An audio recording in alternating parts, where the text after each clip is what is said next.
Hi friends, welcome back to my YouTube channel Teju creations. ఈరోజు నేను లింగయ్య చట్నీ చేస్తున్నాను అనమాట.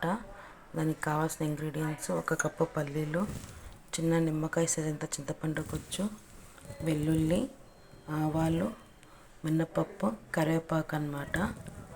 స్టవ్ ముట్టించి ప్యాన్ పెట్టేసేసి ఫస్ట్ పల్లీలను బాగా వేయించుకోవాలి. పల్లీలు వేగిపోయినాయి. దీంట్లోనే వెల్లుల్లి వేసేసి ఒక 5 minutes ఫ్రై చేసుకుందాము. ఇప్పుడు దీంట్లో చింతపండు గుజ్జు యాడ్ చేసేసుకొని ఒక పొంగు వచ్చేంత వరకు ఉడికించుకోవాలన్నమాట.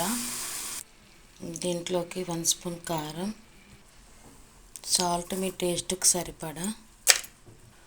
స్టవ్ ఆపేసేసాను. ఇది పూర్తిగా చల్లారిన తర్వాత మిక్సీ పట్టుకోవాలి.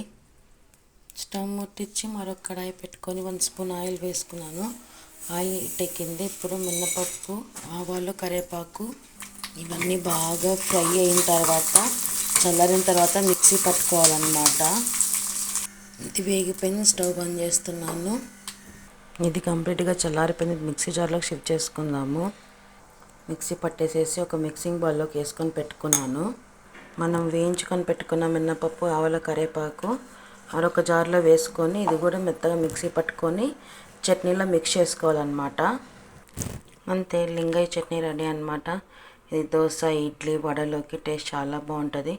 తప్పకుండా మీరు కూడా ట్రై చేయండి. Please do like, share and subscribe to Teju creations. Thanks for watching. Bye.